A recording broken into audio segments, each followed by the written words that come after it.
Not sure where I left off or where I'm going to edit this part into the video. I think I have, at this point, my day 2 stuff up, just kind of going along with the build. So I don't have too much, or I have more to do, but I got to figure out where I'm going to cut into the next video, and so I have more editing to do. So yeah, if I stumble or make any mistakes today, or say anything, just ignore that. I just got back from a weekend from Savannah, Georgia. We rode our motorcycles up there. It was about 40 degrees, 35 degrees, but it was like 20 degrees riding on the highway. So it was cold.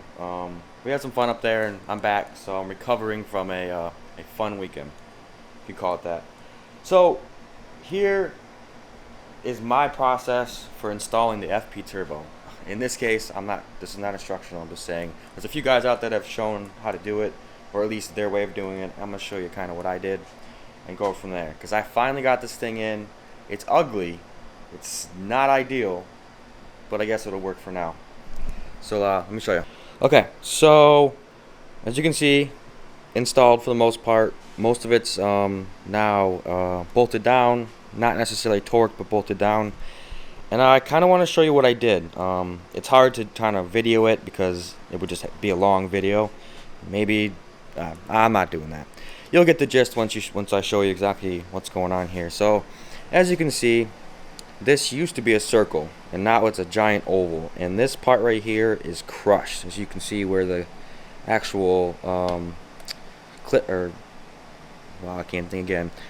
The band is for the hose, the clip band, and then where that screw is. You can see how offset they are from where the center of the the outside of the turbo is. So this area gets crushed. Luckily, like I said, this torque solution intake is kind of got a lot of wiring inside of it, so I was able to kind of crush it, and it held in place, so it made this a lot easier. And then we'll come over here. This is a power steering and stuff sits.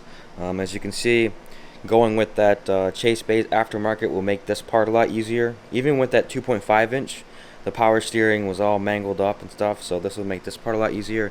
And then, I don't know if you can tell, but that hose is definitely not a circle anymore. It is deformed. That bolt was a pain going in. I thought I stripped it a few times because of the amount of pressure on it.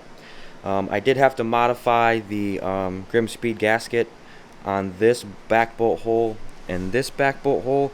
I basically just trimmed it so it didn't like bow up or bend up when you were installing this, so that wasn't a big deal.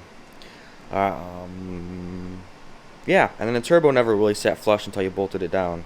And then when you're doing this, don't be like me and be a dummy and forget to install that rubber hose there for the turbo drain. I forgot to put that on, so I kind of had to take it apart. I definitely put a new hose in there just in case, even though the old hose looked pretty good. I put a new hose, made it extra long, and clamped it down pretty tight.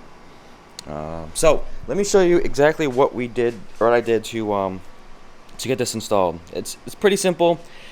IAG, when you look at their website and you start looking at, I think they sell the FP inlet or something they sell on there. It kind of states in there that aftermarket TVGs are required, which I definitely state that is true. You cannot have the TVG generator there; it will mess up. I mean, maybe you could get it to fit, but that tube was going to look way worse than it is now. But they also state that you need to have the phenolic, I think it's called phenolic, the phenolic spacers here on the bottom. That's possible. I guess that could do something. Maybe that will lift up here and here, the point at which it's crushing it, but I don't see how 8mm is really gonna change the crushing that's happening here. Maybe it would, I'm not sure. I don't want to waste the money on the phenolic spacers. I'm not saying they're gimmicky, but they kind of feel like they are, and I want metal to metal personally, especially for grounding issues and things like that. You know, I want things to be touching, so I'm not going to mess with those. I have no opinion either way. I just chose not to do it. So what worked for me? Have your turbo all the way installed on the exhaust side, but leave the 3 bolts here that you would tighten it down to the up pipe. Leave that loose. Technically, pull the turbo up a little bit, cock it sideways on the bolts, and set it there. install the TVG, whatever you want to call those things, it's just the TVG pieces. Install those and bolt them down. Leave the intake manifold off and away for now. Take the inlet, strap it in with the band to the turbo. Now this will happen, you know, this is sitting like this, imagine it, but what I'm telling you about is pull the turbo up, clock it a little bit this way, install that hose so it's easy to install, tighten down your band. Then you take the turbo and you start to line it back up in the bolt holes. And as you're doing that, you're also lining up the hose to fit around the TVG. You're crushing it in the areas it needs to be crushed and kind of pushing it in. You're going to have a little bit of crush here, but I wouldn't worry too much until you get to the part of installing the manifold. And then once that kind of fits and your turbo is somewhat bolted down, maybe don't bolt the turbo all the way down, but put the bolts in and kind of hold it in place. Then you can start to finagle the manifold on top of that. And that made this process a hell of a lot easier. Piece by piece by piece, basically, is what I'm saying. Instead of doing the manifold and TVG at the same time. And it's worked out. Like I said, I don't know if the camera's doing justice, but that damn silicone thing is crushed. Luckily, it's just the intake side, and I'm not making super power, so I don't need, like, you know, this perfect amount of, you know, uniform air going to the turbo. I'm not too worried about that right now. So we'll stick with what we got. So like I said, that process works piece by piece by piece. From here, I'm just going to do the standard thing, which most people have probably done at this point, and just put all the stuff together. Sensors, or finish up the new hoses for the PVC, the coolant run across, you know, all the back stuff here that goes over here, the wiring harness and whatnot. I'm not really going to film all that. Just, I'm sure most people have gone through that process. If I come across anything special I did, I guess I'll video it. So probably the next time you see this, it'll be mostly together. I'll go over the chase bay thing. I'm really excited about that. I can think that's about it. I don't really know what else I could state. I'm getting really close. I did order I did order some stuff. Turn this tracking off on.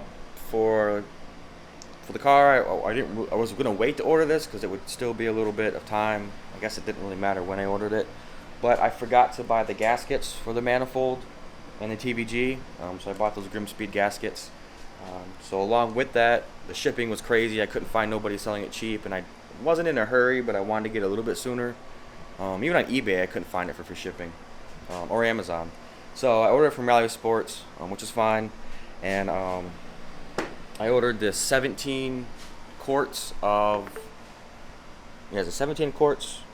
Yeah, 17 quarts of Motul 1040 braking oil, the stuff that IAG recommends. So they had the best price, a really good price for that. I think it was $6.99 or something a quart.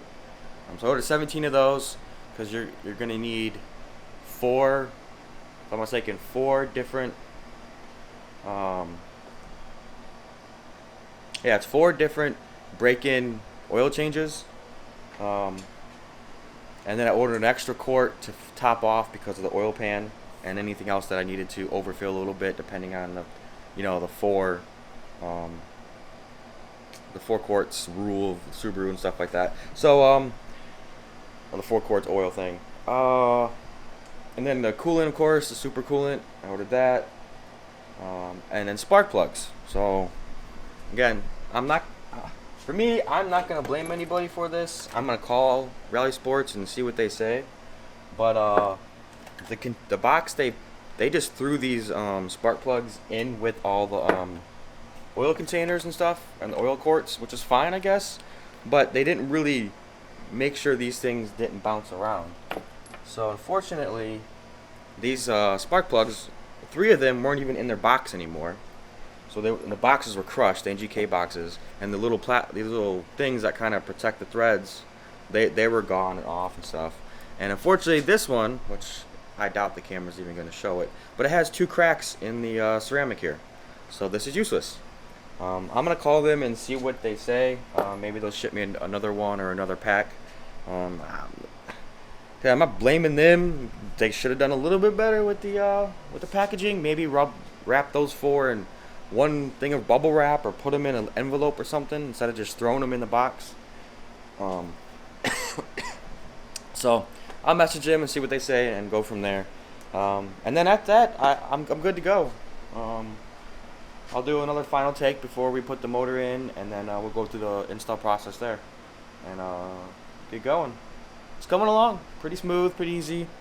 Not really many hiccups that I was expecting, so I'm excited. All right, so this should be the last take I do before the motor is in, or at least sitting in the engine bay and ready to be bolted up. I still want to obviously make sure things line up before I bolt it up, but figure I go over exactly where I sit now. So don't mind my Christmas shirt, because I don't have too many long sleeve shirts and cold weather stuff here in Florida. Don't really need it, but it's a little chilly, so I threw this on. So let me go over what we got. All right, so you can see it's pretty much put together. It's pretty much a Subaru engine at this point. Looks so interesting when it's bare, but once you start to put this mess of stuff on here, it just looks kind of ugly. But that's one of the things I do like about the way Subaru does things, especially I guess it's just the platform motors, the boxer motors, is that everything is in one basic container, and that's pretty much a giant rectangle. You can take it out really easily and put it back in really easily. So let's go over what I got. First things first, me wrapping this engine harness with this, I wouldn't call it it's probably like in the middle of good and bad. It isn't, I think I talked about it earlier, but it is a wrap instead of a solid, piece that you can pull over. And then I would just tape it with this fabric based tape instead of just adhesive or black tape. So it was more for me to do it on the cheap, clean up the wiring, remove all that old plastic, and make it look good. But when you actually look at it, you can't really tell. I mean, of course, I still have to kind of organize it a little bit. So that's put in. The fuel lines are ran but not tightened, so that I can put it in the engine and make sure it's all tightened up. Killer Bee upper reservoir is installed. So as you can see, the hose runs there. You can see the hose continuing to run right where that little white line is, and then it runs down underneath the temperature sensor, and then peaks around right there. So that'll be temporary-ish for now. I might have to buy some of that heat sleeving, because it does hit the intake, and I'm not a fan of that. But that is something I have set up for now. PVC system, I used the original hose here, and then I ran it down here, and that's where I purchased the barb fittings and whatnot. And they're just a 90, and then there's a T right here that goes into the crankcase hole, and then it just zooms around into this side. So I put a new piece of hose here instead of using the stock one, which is down there somewhere, because I got rid of that piece of metal that went in the middle, which kind of happy I did. Maybe I could have got it to fit, but I'm not too worried about it. It's good there for now.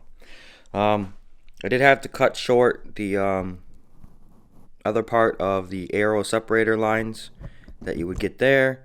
Yeah, I kind of had to make it fit.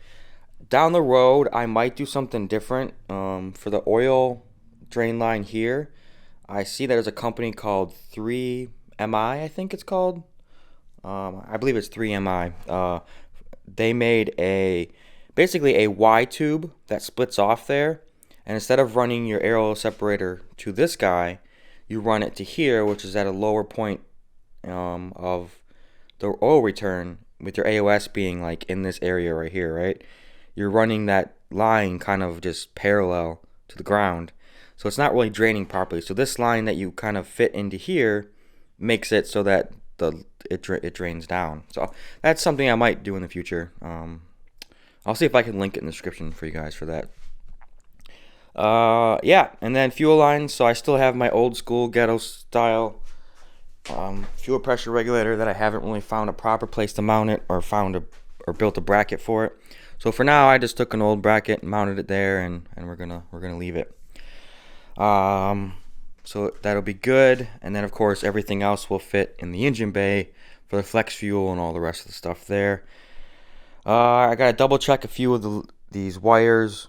I think everything's hooked up, and I'm trying to remember if there's anything left, because I have a bunch of wires I'm not using anymore because I stripped a bunch of crap out of it. I do have to go and purchase a new air temperature map sensor. Yes, map sensor. I do have to purchase a new one again. My buddy stole it for his Honda S2000 build.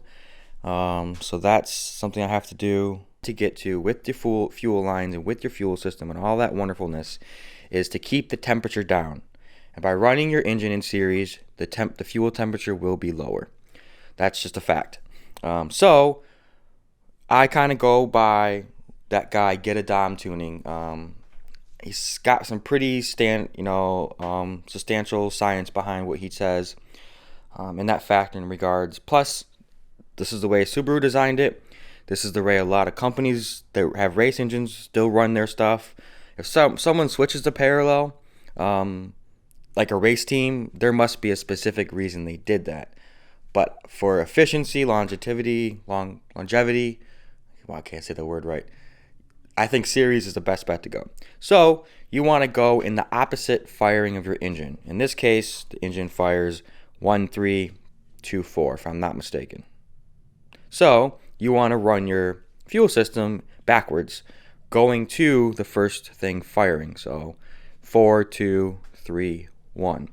That way the pressure is always being hit to, as the injectors fire. When you're firing at 1, your whole system's primed with fuel.